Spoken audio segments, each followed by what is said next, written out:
Hello everyone. तो आज मैं डिस्कस करने जा रहा हूँ कि शुगर यानी कि चीनी हमारे शरीर के किन किन अंगों को प्रभावित करता है, वो भी कैसे करता है। तो पहला ब्रेन, दूसरा आई, तीसरा टीथ, चौथा लीवर, पांचवा ब्लड, छठा किडनी और सातवां बोन। तो दोस्तों इन सभी अंगों को बारीकी से समझने का प्रयास करते हैं कि कैसे प्रभावित करता है। पहला ब्रेन। जब हमारे ब्रेन सेल्स में शुगर का मात्रा बढ़ता है यानी कि डिपोजिशन बढ़ता है तो उस कंडीशन को हम डिमेंशिया बोलते हैं। डिमेंशिया एक तरह का ग्रुप ऑफ डिसऑर्डर है जिसमें बहुत तरह का ब्रेन न्यूरोलॉजिकल डिसऑर्डर पाया जाता है। उसमें से एक है अल्जाइमर। अल्जाइमर में होता क्या दोस्तों कि कोग्निटिव इन्हेंसर होता है यानी कि याददाश्त करने की जो क्षमता होता है वो धीरे धीरे न्यूरोलॉजिकल डैमेज की वजह से घट जाता है और साथ ही साथ मेमोरी लॉस भी होता है और व्यक्ति को डिसीजन मेकिंग पावर जो होता है वो धीरे धीरे घट जाता है। व्यक्ति बहुत पुरानी बातों या फिर समटाइम नई बातों को भी भूलने लगता है। दूसरा आई।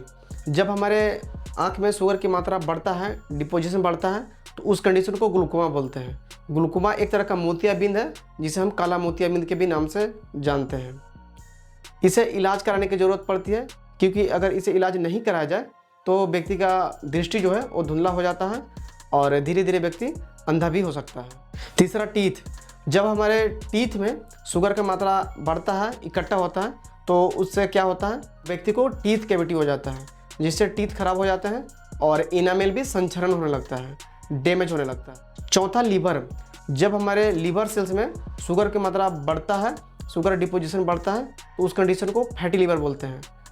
फैटी लीवर एक तरह का लीवर डिसऑर्डर है। इसमें होता क्या है कि लीवर सेल्स जो होते हैं वो धीरे धीरे डैमेज होने लगते हैं और उसके जगह पर फैट डिपोजिशन बढ़ जाता है जिसकी वजह से लीवर का साइज बढ़ जाता है और फैटी लीवर में बदल जाता है। और फैटी लीवर धीरे धीरे प्रोग्रेसिव तरीके से और भी घातक होते चले जाते हैं। पहला ग्रेड 1 फैटी लीवर होता है, दूसरा में ग्रेड 2 फैटी लीवर होता है, तीसरा ग्रेड 3 फैटी लीवर होता है, चौथा में लीवर सिरोसिस होता है और पांचवा में लीवर कैंसर तक का खतरा भी बढ़ जाता है।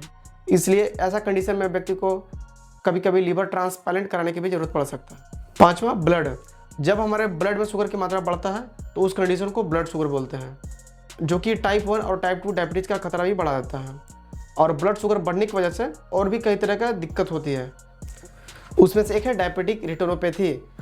उसमें होता क्या है कि आँख में एक्वस ह्यूमर का मात्रा बढ़ने की वजह से रेटिना पर दबाव पड़ता है जिसकी वजह से रेटिना डैमेज होने लगते हैं और समटाइम कभी ऐसा स्थिति भी आ जाता है कि व्यक्ति परमानेंट अंधा भी हो सकता है।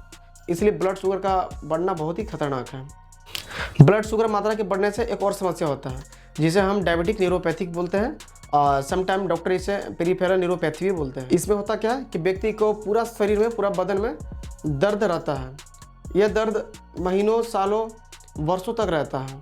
तो इसलिए ब्लड शुगर को कंट्रोल करना बहुत ही आवश्यक है। छठा किडनी। जब शुगर की मात्रा किडनी में बढ़ता है तो उस कंडीशन को डायबिटिक नेफ्रोपैथी बोला जाता है। इससे क्या होता है कि किडनी डैमेज होने लगता है, किडनी खराब होने लगता है, समटाइम डायलिसिस कराने की ज़रूरत पड़ता है और कभी कभी ऐसा भी स्थिति आ जाता है कि व्यक्ति को किडनी ट्रांसप्लांट कराने की भी ज़रूरत पड़ सकता है। सातवां बोन। जब हमारे बोन में शुगर का मात्रा बढ़ता है, डिपोजिशन बढ़ता है तो उस कंडीशन को ऑस्टियोपोरोसिस बोलते हैं।